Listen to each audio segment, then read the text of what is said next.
Que rufem os tambores. Tududum, tududum, tududum, tududum. Mais um encontro aqui suave na nave com Sobral.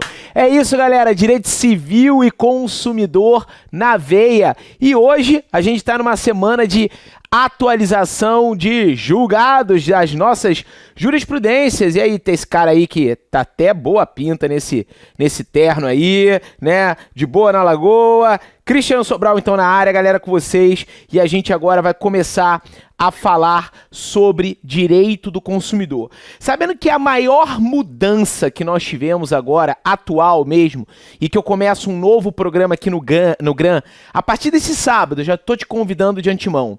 Eu vou comentar todas as modificações que tiveram no Código de Defesa do Consumidor pela lei do superendividamento, a lei 14.181. Ok? A lei 14.181.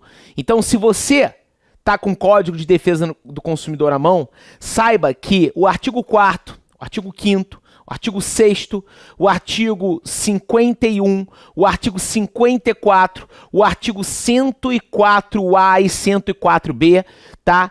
Tiveram aí alguns artigos, inclusões, outros artigos novos. Gente, preste muita atenção para a lei 14.181, para quem faz concurso público, defensorias, para quem faz concurso público, magistratura, senta para ler a lei. Muita coisa bacana.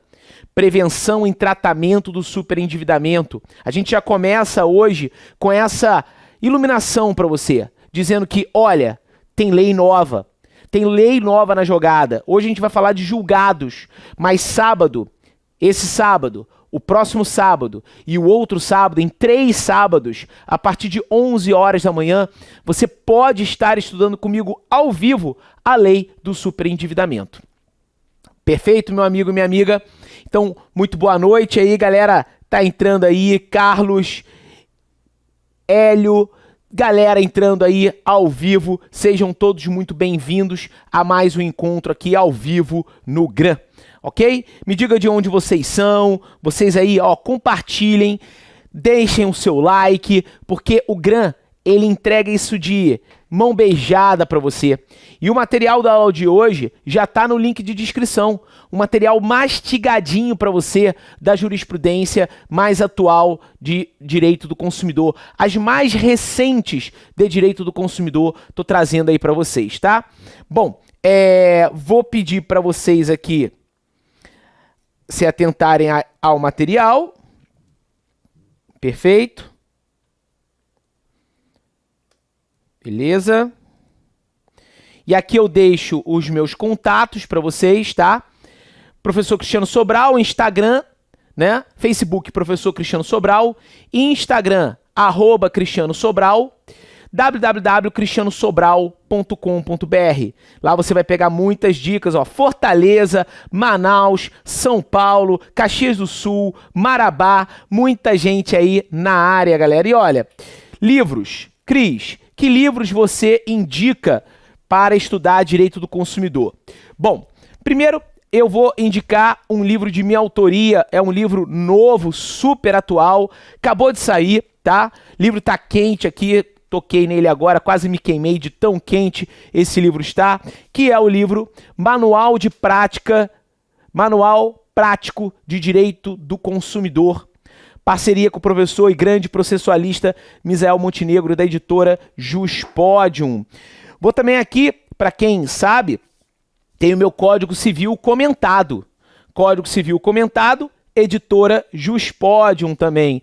E o volume único mais querido do Brasil, gente. Por que não falar aqui de direito civil também um pouquinho? O direito civil sistematizado, essa é a 13ª edição.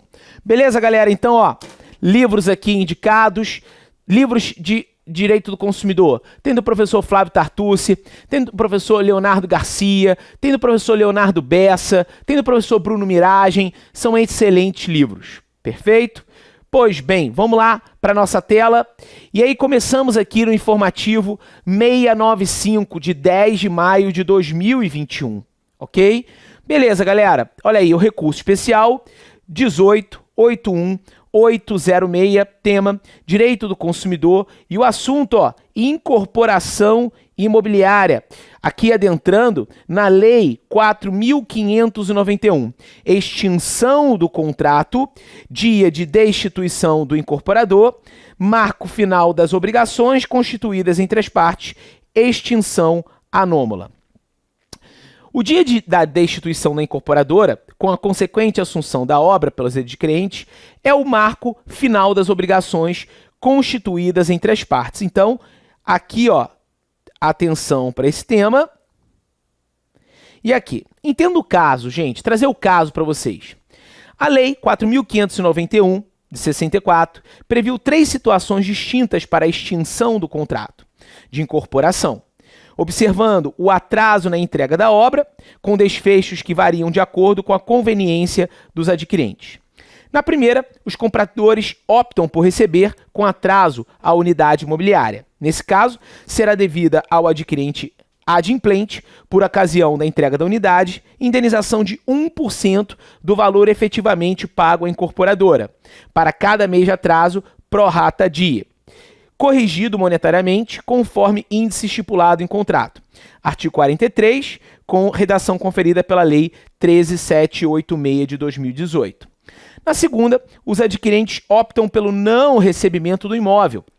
Nessa hipótese, desde que o adquirente não tenha dado causa ao atraso, ok? Poderá ser promovida por este a resolução do contrato sem prejuízo da devolução da integralidade de todos os valores pagos e multa estabelecida em até 60 dias ocorridos contados da resolução corrigidos nos termos do parágrafo 8º, artigo 67A da lei, ok? Bom, há ainda uma terceira situação, a da destituição do incorporador em razão da completa paralisação da obra. É a hipótese verificada aqui no caso. Ok? Então, é a hipótese verificada no caso, em análise, que foi prevista no artigo 43, inciso 6º, da Lei 4.591, com a seguinte dicção: se o incorporador, sem justa causa devidamente comprovada, paralisar as obras por mais de 30 dias ou retardar-lhes excessivamente o andamento, poderá o juiz notificá-lo para que no prazo de 30 dias as reinicie ou torne a dar-lhes o andamento normal. Desatendida a notificação, poderá o incorporador ser destituído pela maioria absoluta dos votos dos adquirentes, sem prejuízo de responsabilidade civil ou penal que couber, sujeito à cobrança executiva das importâncias comprovadamente devidas, facultando-se aos interessados prosseguir na obra. Observa-se, contudo, que, para essa hipótese, a lei não explicita, como fez anteriormente, as consequências jurídicas decorrentes, limitando-se a dispor. Artigo 43. Quando o incorporador contratar a entrega da unidade a prazo e a preço certo, determinados ou determináveis, mesmo quando pessoa física, se-lhe-ão impostas as seguintes normas. Inciso 2º. Responder civilmente pela execução da incorporação, devendo indenizar os adquirentes ou compromissários dos prejuízos que estes advierem do fato de não se concluir a edificação ou se retardar injustificadamente a conclusão das obras, cabendo-lhe ação regressiva contra o construtor, se for o caso, e se a este couber a culpa. Beleza? Infere-se, portanto, que a primeira situação supracitada descreve uma hipótese de extinção normal. Beleza, verdade. Enquanto as duas últimas que a gente narrou representam a extinção anômala do contrato. Coloca-se ao crivo do adquirente uma possibilidade de extinção regular do contrato e duas possibilidades de extinção anormal do contrato, sendo a partir desse cenário possível divisar as consequências da destituição do incorporador. É de se observar inicialmente que a destituição da incorporadora põe fim ao contrato de incorporação. Com isso, o dia da destituição da incorporadora, com a consequente assunção da obra pelos adquirentes, surge como o marco final das obrigações constituídas entre as partes. É, portanto, até essa data, que devem ser apurados os prejuízos efetivos que comporão o montante indenizatório devido pela incorporadora e construtora solidariamente. Veja que aqui a gente trabalha a solidariedade. Isso porque os riscos do empreendimento estão limitados às cláusulas e à extensão do contrato, assumindo o incorporador apenas os riscos contratados e tão somente enquanto durar o ajuste. Beleza, gente? Tranquilo. Assim, optando os adquirentes pela assunção da obra com a contratação de outra construtora, é lícito deduzir que eles abrem mão de receber a integralidade de todos os valores pagos, além da multa estabelecida para prosseguirem por conta própria na construção do empreendimento assumido, e com isso as consequências dessa deliberação. De fato, existindo a opção de o adquirente requerer a resolução do contrato, receber a integralidade dos valores pagos devidamente corrigidos, bem como a multa estipulada para o inadimplemento, a escolha pela destituição do incorporador não pode significar um implemento do risco do negócio originalmente assumido. Desse modo, se o adquirente ou a maioria dos compradores reunidos em assembleia decidiu pela continuidade do empreendimento, inclusive com a necessidade de aportes financeiros adicionais, esses valores não podem ser cobrados do incorporador destituído, sob pena de agravar unilateralmente o risco do negócio original.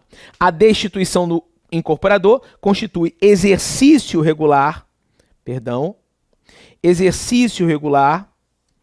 de um direito legalmente previsto que pode, conforme o caso, impor novos riscos aos adquirentes, sem que isso conduza, todavia, à ampliação dos riscos originariamente assumidos pelo incorporador.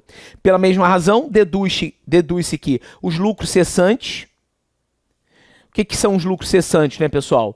É uma parte do dano material, e o dano material ou patrimonial divide-se em duas partes. Dano emergente, aquilo que efetivamente se perdeu, e aqui os lucros cessantes. Então, aqui os lucros cessantes. E o que são os lucros cessantes? É aquilo que você deixou de ganhar.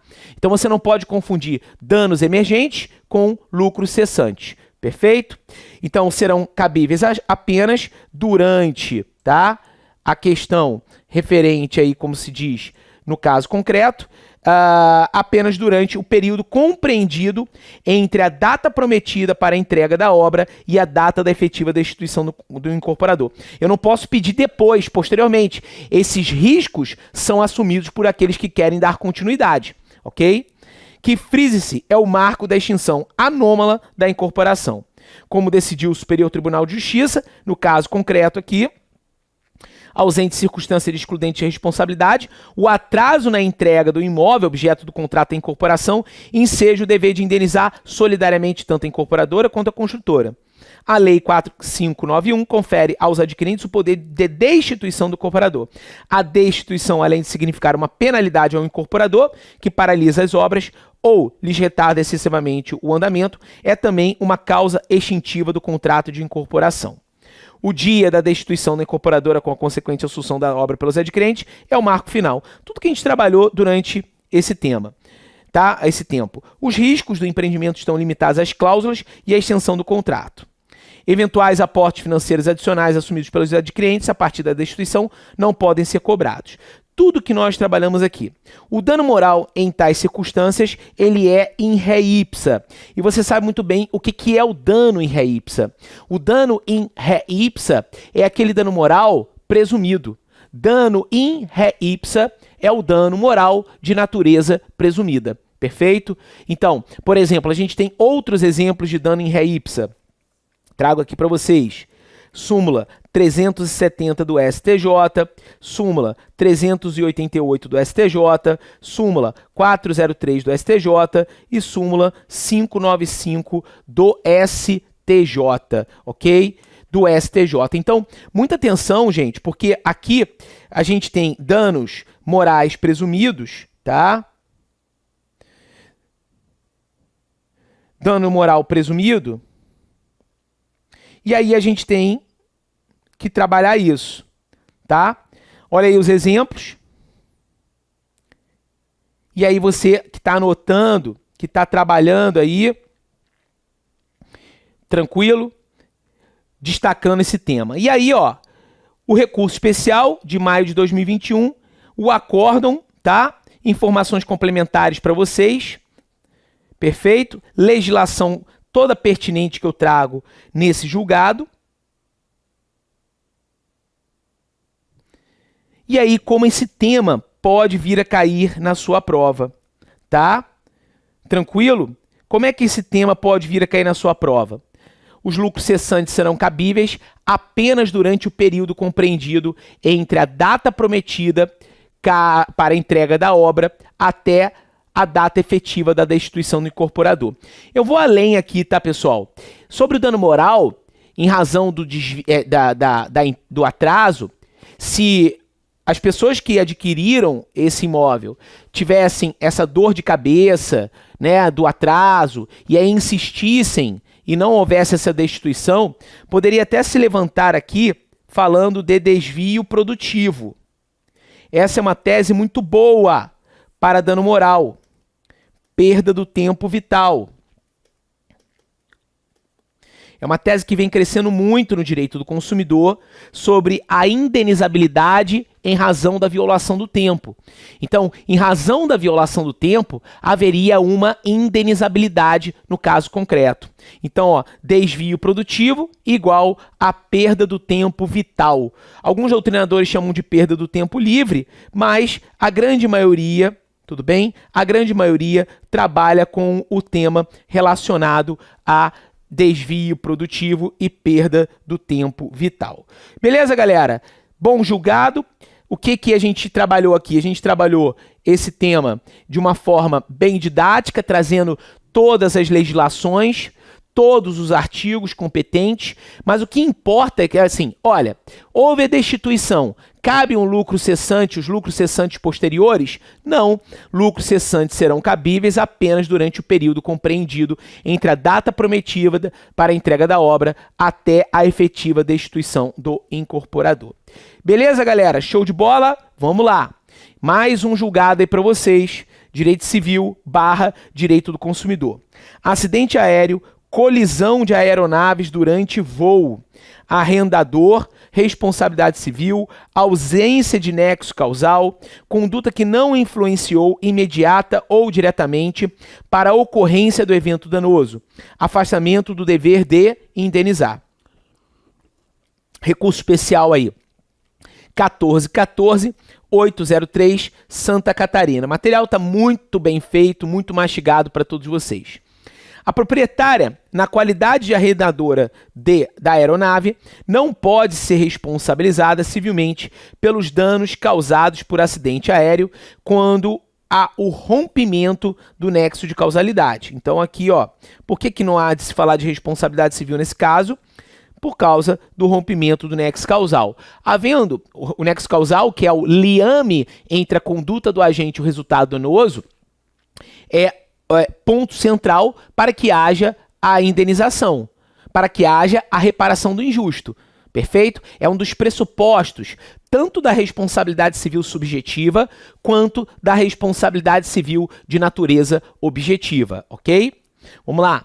A controvérsia dos autos está a definir se a proprietária na qualidade de arrendadora de determinado avião pode ser responsabilizada pelos danos advindos de acidente aéreo, com diversas mortes, em que houve colisão de aeronaves por conduta culposa do piloto da aeronave. Então aqui, ó, em que houve a colisão de aeronaves por conduta culposa do piloto da outra aeronave. Beleza, galera, tranquilo. O transporte aéreo pode ser dividido em doméstico, regido pelo Código Brasileiro de Aeronáutica, que é aquele em que o ponto de partida, intermediário e o destino estão situados em território nacional, e internacional, regulado pela Convenção de Montreal, em que o ponto de partida e o ponto de destino estejam situados em território de 2 estados signatários da Convenção ou que haja escala prevista no território de qualquer outro estado, mesmo que não seja signatário da Convenção. Com relação ao transporte aéreo internacional, estabeleceu o STF que as normas e os tratados internacionais limitadores da responsabilidade das transportadoras aéreas de passageiros, especialmente as convenções de Varsóvia e Montreal, têm prevalência sobre o CDC. Então aqui é um ponto importante para vocês, tá? Então, ó, convenções de Varsóvia e Montreal tem prevalência em relação ao Código de Defesa do Consumidor, sendo aplicável o limite indenizatório estabelecido pelos normativos internacionais subscritos pelo Brasil em relação às condenações por dano material. Por dano material. Definiu-se, ademais, que as disposições previstas nos aldidos acordos internacionais incidem exclusivamente nos contratos de transporte aéreo internacional de pessoas, bagagens ou carga. Assim, não alcança o transporte nacional de pessoas, que está incluído pela abrangência do artigo 22 da Convenção de Varsóvia. Por fim, esclareceu que a limitação indenizatória abarca apenas, outro tema importante, principalmente para quem faz provas objetivas, apenas, ok, a reparação de danos materiais, não se aplicando frente aos danos morais. No que toca à relação pátria, na seção de transporte de pessoas, fixou o artigo 734, a responsabilidade civil objetiva do transportador, ou seja, aquela que independe de culpa. Deixa eu só lembrar a todos vocês que haverá responsabilidade civil objetiva quando? Haverá responsabilidade civil objetiva quando a lei dispuser ou quando a atividade desenvolvida pela parte for uma atividade de risco. Então, eu tenho essas duas motivações para que haja responsabilidade civil. Se a lei fala, olha, há responsabilidade civil objetiva, há responsabilidade civil que independe de culpa, that's ok, beleza. Ou quando a atividade desenvolvida pela parte for uma atividade de risco. Se a atividade desenvolvida pela parte for uma atividade de risco, eu tenho aqui o 927, parágrafo único do Código Civil sendo aplicado. Aí, ó, já o artigo 927, parágrafo único, prevê a cláusula geral de responsabilidade objetiva, quando a atividade normalmente desenvolvida pelo causador do dano implicar, por sua natureza, riscos para os direitos de outrem, como foi aí do transporte aéreo. Somar a isso, ao menos no âmbito interno, incide o regime da responsabilidade objetiva consumerista pela teoria do risco do empreendimento. E aqui nós temos os artigos 6º, inciso 6º. Por quê? O artigo 6º, inciso 6º, ele fala em prevenção e reparação de danos. O artigo 6º, inciso 6º do CDC, ele trabalha com uma tutela preventiva, mas também trabalha com uma tutela reparatória. Então, nós temos uma tutela preventiva e uma tutela reparatória. Os artigos 12, 14, eles trabalham precisamente com o tema de acidente de consumo. É o dano que recai sobre o consumidor. Nós temos duas hipóteses de responsabilização civil no Código de Defesa do Consumidor. A primeira hipótese é o vício. E o que seria o vício, Cris? O vício é uma impropriedade ou uma inadequação que recai sobre o próprio produto ou sobre o próprio serviço. Então, deixa eu te dizer, o vício é uma impropriedade ou uma inadequação que recai sobre o próprio produto ou sobre o próprio serviço. É algo de natureza intrínseca. É algo de natureza intrínseca, pois, como dito, recai sobre o próprio produto, recai sobre o próprio serviço. Tudo bem? Beleza? Show. Agora, o fato, ou também conhecido como acidente de consumo, o fato, ou também conhecido, volto a dizer, como acidente de consumo, é o dano que recai sobre o consumidor. Só a título de exemplo, tá? Para ficar mais didático para você. Vamos imaginar, tô acompanhando vocês aqui pelo chat, cadê a galera comentando aí aquela hashtag tempestade de conteúdo com Sobral? E aí o seguinte, comprei esse celular agora, tirei da caixa, fui ligar e ele não liga. Esse celular tem um vício. Ok? Ele tem um vício. Agora, peguei celular e aí o Borelli, que é meu coordenador aqui no GRAM, me ligou, eu falo, fala amigo, tudo bem? Bum! Explodiu o celular. E aí, ó, arrancou a minha orelha. Nesse caso concreto, eu estou diante de um acidente de consumo, um dano causado aí pelo produto. É um fato do produto, ok? É um fato do produto. Beleza? Bom, e aqui nós temos o artigo 17, que fala de um dos exemplos de consumidor por equiparação. Nós temos dois consumidores no código. Eu tenho um consumidor padrão ou stricto sensu, que está no caput do artigo 2º, e eu tenho os consumidores por equiparação. Artigo 2º, parágrafo único, artigo 17 e o artigo 29. Então eu tenho os consumidores por equiparação, segundo parágrafo único, 17 e o artigo 29. Nesses casos aqui, queridos amigos e amigas que me escutam, muita atenção para essa situação, justamente porque nós temos outras espécies consumidor por equiparação. Ele aqui também é chamado pela doutrina de vítima bystander. Vítima bystander, ok? Vítima bystander. Beleza, Cris. No entanto, só há de falar de responsabilidade civil se houver uma relação de causa entre o efeito da conduta e o dano. É o liame entre a conduta do agente, né, e o resultado danoso. E o que é isso? Isso é nexo de causalidade. Isso é o nexo causal, que é, repito, pressuposto tanto na responsabilidade civil subjetiva quanto pressuposto na responsabilidade civil objetiva. Se a causa for abstratamente idônea e adequada à produção do resultado, não bastando ser antecedente. Ao contrário do que ocorre na teoria da equivalência das condições, teoria da conditio sine qua non, em que toda e qualquer circunstância que haja concorrido para produzir o dano pode ser considerada capaz de gerar o dano. Na causalidade adequada, a ideia fundamental é que só há uma relação de causalidade entre o fato e o dano. Então, veja, temos aqui a diferença entre a teoria, né, da equivalência das condições, conditio sine qua non, e a causalidade adequada. E na aferição de nexo causal, o que vem se aplicando é a teoria do dano direto e imediato, de maneira que somente se considera existente o nexo causal quando o dano é efeito necessário e adequado de uma causa, ok? Assim, sem que ocorra efetivamente uma relação de causalidade entre o fato e o dano, não sendo o ato praticado pelo agente minimamente suficiente para provocar o dano sofrido pela vítima, segundo o curso normal das coisas e a experiência comum da vida. Conforme a teoria da causalidade adequada, a proprietária e arrendadora da aeronave não pode ser responsabilizada civilmente pelos danos causados, haja vista, tá? O rompimento do nexo de causalidade, afastando-se o dever de indenizar. E aí aqui, julgado do STJ, tá? No caso concreto, batendo naquilo que a gente trouxe aqui para vocês. Como é que isso vai cair na prova? Olha aí, legislação toda pertinente utilizada no julgado. Beleza? Código de Defesa do Consumidor, como eu já trabalhei aqui com vocês. Conforme teoria da causalidade adequada, aqui um tema bom para cair, ou dano direto e imediato. Assim trouxe o julgado do STJ. A doutrina, até certa parte doutrinária, faz uma diferença entre a causalidade adequada e o dano direto e imediato. A proprietária e arrendadora da aeronave não pode ser responsabilizada civilmente pelos danos causados, haja visto o rompimento do nexo causal, afastando-se o dever de indenizar. Beleza, galera? Show? Então aí, ó, atualizando vocês, trazendo julgados extremamente recentes e relevantes para o estudo, tá?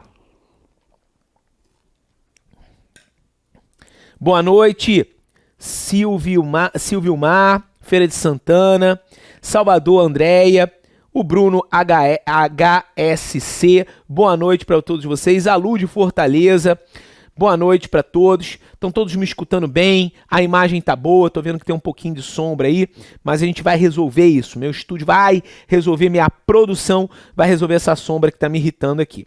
Bom, galera, vamos aí para mais um julgado? Recurso especial 16.26.997, Rio de Janeiro, ok? Direito civil / direito do consumidor, ou seja, a gente pode aplicar a técnica do diálogo das fontes. Trago aqui para vocês o enunciado 167 da terceira jornada do Conselho de Justiça Federal. Enunciado 167 da terceira jornada do Conselho de Justiça Federal. Queridos amigos, queridas amigas, esse enunciado, ele trabalha com aquilo que nós chamamos de diálogo das fontes. E aí você me indagaria, mas Cris, o que é o diálogo das fontes? Diálogo das fontes é uma conversa entre as plurimas fontes legislativas. Então deixa eu repetir para você. Diálogo das fontes é uma conversa entre as plurimas fontes legislativas. É isso que significa diálogo das fontes. O Código Civil, por exemplo, dialogando com o Código de Defesa do Consumidor. O Código de Defesa do Consumidor, por exemplo, dialogando com o Código Civil. Beleza?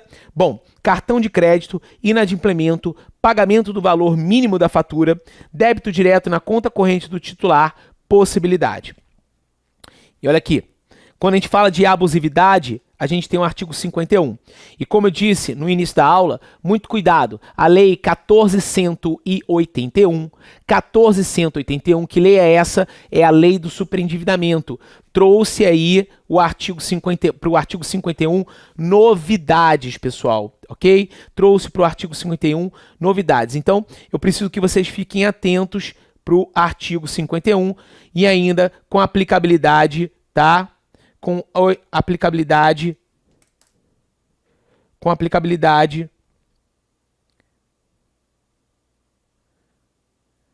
Bom, e aí o seguinte, com aplicabilidade aí no caso concreto. Vamos lá. Não é abusiva a cláusula do contrato de cartão de crédito que autoriza a operadora financeira, em caso de inadimplemento, debitar na conta corrente do titular o pagamento do mínimo da fatura, ainda que contestadas as despesas lançadas, tá? Seguinte, entenda o caso. Inicialmente, o teor do quanto previsto no contrato de emissão e utilização do cartão de crédito, em caso de não pagamento da fatura na data de seu vencimento ou cancelamento do cartão por inadimplemento, o titular, tá? Perfeito. O titular calma aí que a minha tela deu uma travada aqui, gente. Só um instantinho. Deixa eu destravar isso aqui.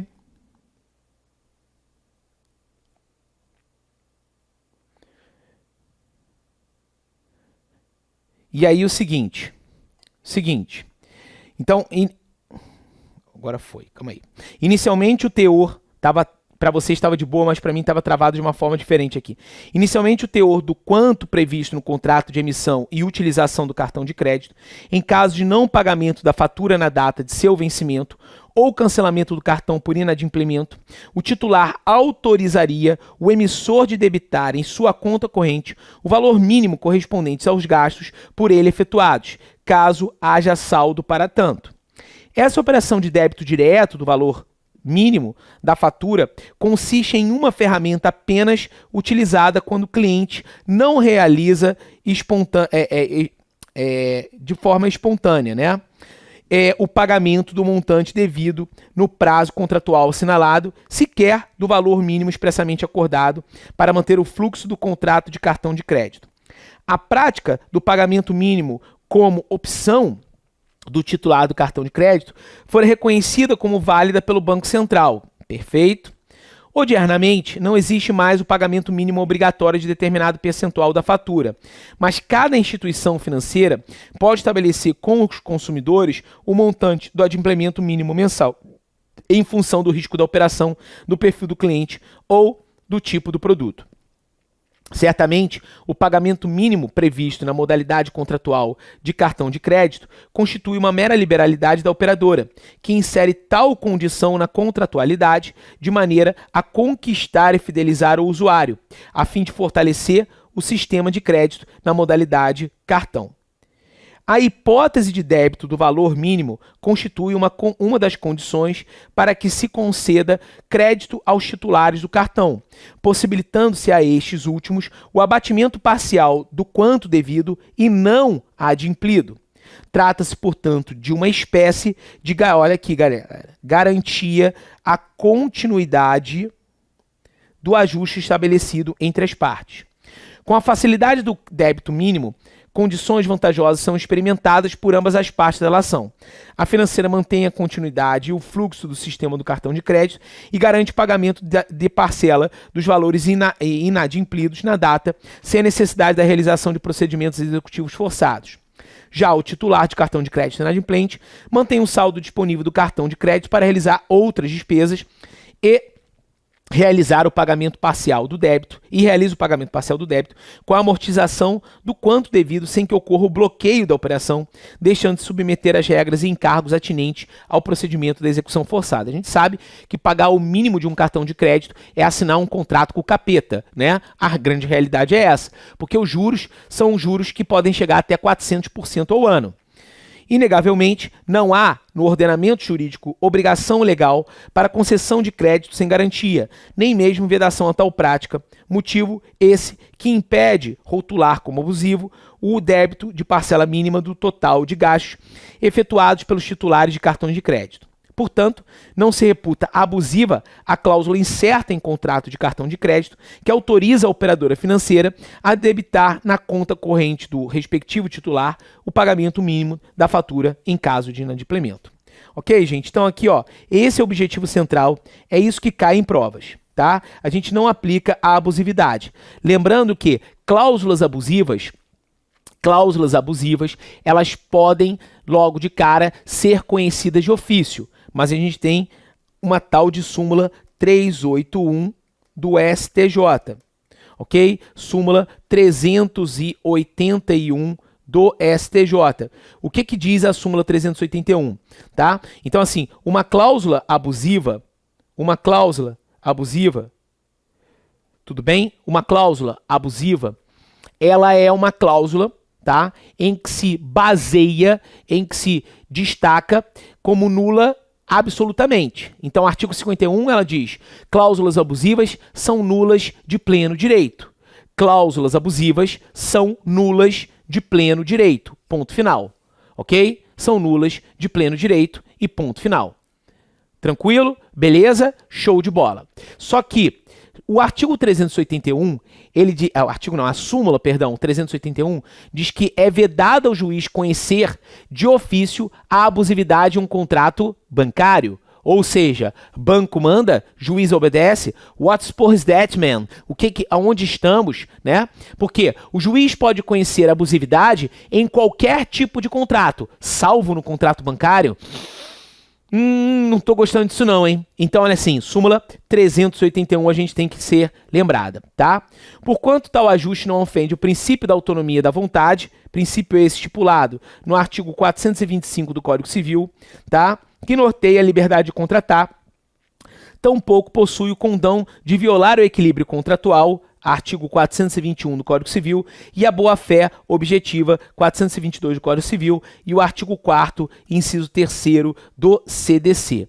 Haja vista que tal proceder constitui mero expediente para facilitar a satisfação do crédito com a manutenção da contratualidade havida entre as partes. Ok? Beleza, gente? E aqui, o que a gente vai, tá?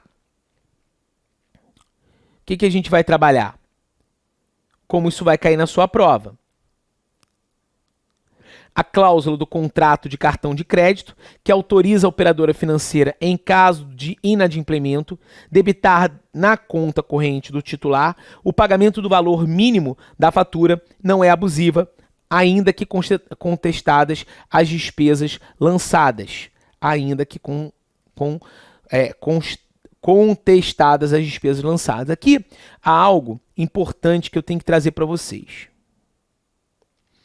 Ó, parte 3 desse julgamento aqui, desse julgado, tá? Então, parte 3 desse julgado.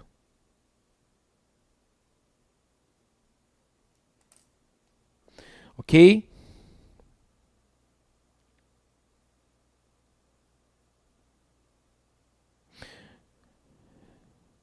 Beleza?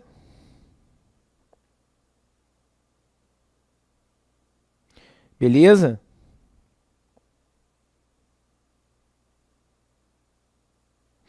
Bom, olha aqui. Travou de novo minha tela.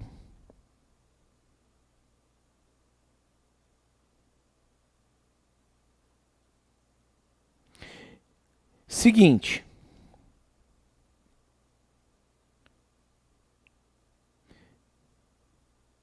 Poxa. Seguinte, olha lá. Não é abusiva a cláusula incerta em contrato de cartão de crédito que autoriza a operadora financeira a debitar na conta corrente do respectivo titular o pagamento no mínimo da fatura em caso de implemento, ainda que contestadas as despesas lançadas. E aqui, ó o 4 aqui, inviável, ok? Inviável a devolução em dobro das quantias até descontadas pela financeira, haja vista que o montante debitado diretamente na conta corrente do titular do cartão de crédito, a título de pagamento da fatura, está expressamente autorizado em cláusulas contratuais, adequadas, redigidas, que não redundam o constrangimento apto a denotar defeito na prestação. Por que ele está falando isso? Por causa do artigo 42, gente. O artigo 42, ele fala da possível devolução em dobro, tá? E quando que se aplica? Em caso de cobrança indevida, mais pagamento em excesso. Então, tecnicamente, havendo a mera cobrança indevida, não há de se falar de devolução em dobro. Tecnicamente, não. Agora, havendo cobrança indevida mais o pagamento em excesso, dispõe o artigo 42 do CDC que há de se falar de devolução em dobro, a não ser que o fornecedor prove um engano justificável. Porque, segundo a legislação, no artigo 42, parágrafo único, se o fornecedor provar um engano justificável, não há de se falar de devolução em dobro. Devolve-se o que foi cobrado indevidamente, pago em excesso, mas na modalidade simples, e não tido como devolução em dobro. Fica essa dica aí para todos vocês.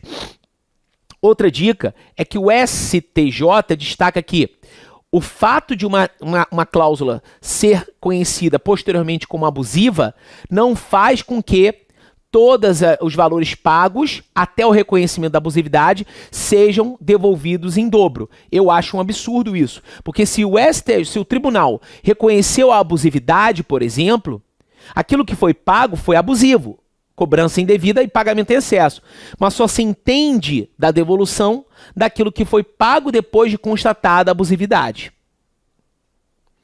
Coisas do STJ de vez em quando, né? Então, ó, é assim que você tem que ter a atenção na hora da sua prova. Tudo bem? Beleza? Então, atentem-se. Informativo 701. 701, tá? Vambora? Direito Civil / Direito do Consumidor. Estatuto de Defesa do Torcedor. Obrigação do clube mandante pela segurança do torcedor antes, durante e após o jogo. Descumprimento. Atos violentos perpetrados por membros da torcida rival no entorno do estado. Fato exclusivo de terceiro. Inocorrência. Danos materiais e morais. Caracterização. A entidade esportiva mandante do jogo responde pelos danos sofridos pelos torcedores em decorrência de atos violentos perpetrados por membros da torcida rival. Entenda o caso. O Estatuto de Defesa do Torcedor, o EDT, foi editado com o objetivo de frear a violência nas praças esportivas, de modo a assegurar a segurança dos torcedores. O direito à segurança nos locais dos eventos esportivos antes, durante e após a realização da partida, está consagrado no artigo 13 do EDT. A responsabilidade pela prevenção da violência nos esportes é das entidades esportivas e do poder público, as quais devem atuar de forma integrada para viabilizar a segurança do torcedor nas competições. Em caso de falha de segurança nos estádios, as entidades responsáveis pela organização da competição, bem como os seus dirigentes, responderão solidariamente, independente da existência de culpa. Ou seja, nós temos aqui uma situação, uma solidariedade estabelecida e uma responsabilidade objetiva também estabelecida. Ok? Pelos prejuízos que causar ao torcedor, artigo 19 do Estatuto de Defesa, tá? O Estatuto de Defesa do Torcedor. O artigo 14 do EDT é enfático ao atribuir à entidade de prática desportiva detentora do mando de jogo e seus dirigentes a responsabilidade pela segurança do torcedor em evento esportivo. Assim, para despontar a responsabilidade da agremiação, é suficiente a comprovação do dano, da falha de segurança e do nexo causal. Por quê? Porque aqui a gente tem conduta nexo e o dano. Por quê? Porque estamos diante de responsabilização civil objetiva. Não estamos diante de uma hipótese de responsabilidade civil de natureza subjetiva. Porque se estivéssemos diante de uma hipótese de responsabilidade civil subjetiva, aí sim estaríamos falando de quê? Estaríamos falando de culpa ainda. Conduta, culpa, nexo e dano. E aqui não há culpa. Segundo, dessume-se do conteúdo do estatuto em apreciação. O local do evento esportivo não se restringe ao estádio ou ginásio, mas abrange também o seu entorno. Por essa razão, o clube mandante deve promover a segurança dos torcedores na chegada do evento, organizando a logística no entorno do estádio, de modo a proporcionar a entrada e saída dos torcedores com celeridade e segurança. Ok? Então, o que aconteceu? Tá? No caso, o episódio violento ocorreu no entorno do estádio, na área reservada especialmente aos torcedores do clube visitante. Tanto é assim que a vítima e seus amigos conseguiram correr para dentro do estádio para se proteger, local em que também acabou sendo invadido pelos torcedores adversários. Se na área destinada aos torcedores da equipe visitante, o clube mandante deveria ter providenciado a segurança necessária para evitar esses conflitos. Para que haja o rompimento do nexo causal, o fato de terceiro, além de ser a única causa do evento danoso, não deve representar qualquer relação com a organização do negócio e os riscos das atividades. Na espécie, não está configurada tal excludente de responsabilidade, porquanto a entidade mandante tem um dever legal de garantir a segurança no caso interior e no entorno. Tá?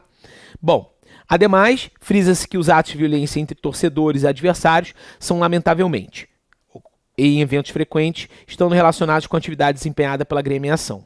Por fim, é pertinente esclarecer que não está se admitindo a aplicação da teoria do risco integral. Não.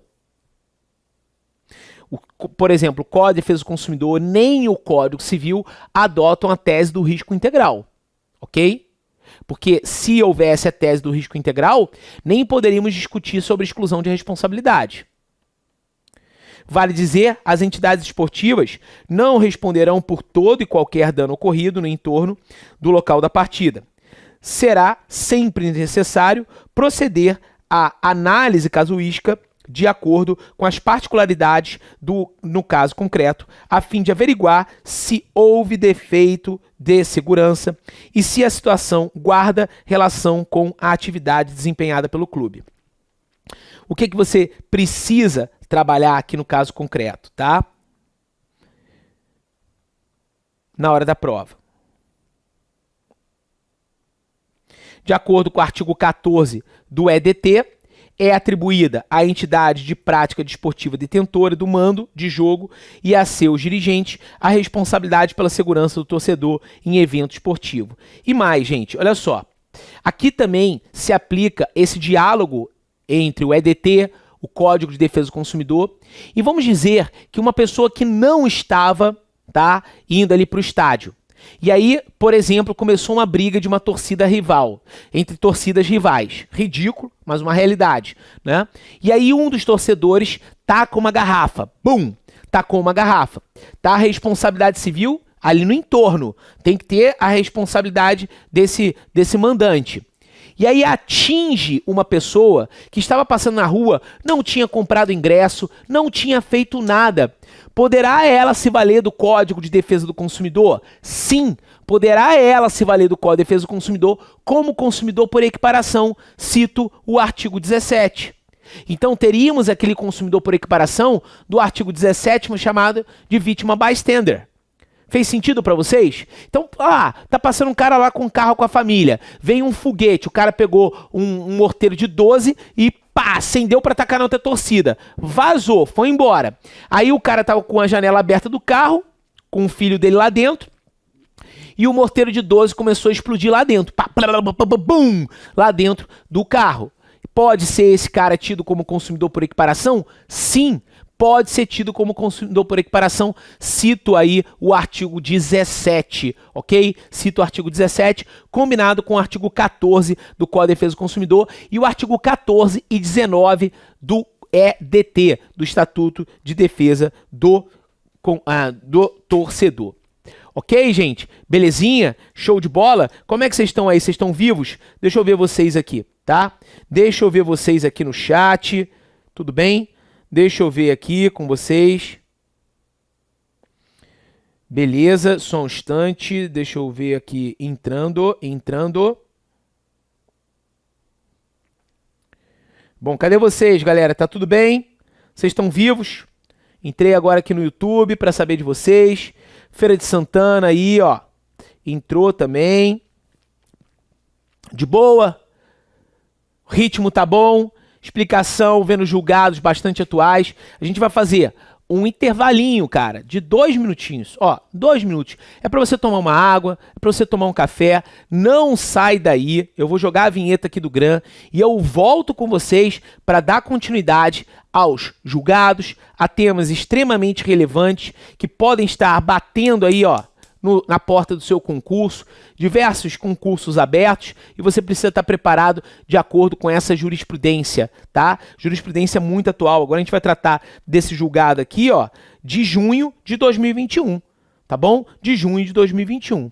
Muitas novidades. Valeu, Rugles. Grande abraço, galera. Vocês que estão participando aí, eu fico muito feliz pela participação de vocês. Dr. Lex, boa noite. Então a gente faz um pequeno intervalo agora, gente, 2 minutinhos.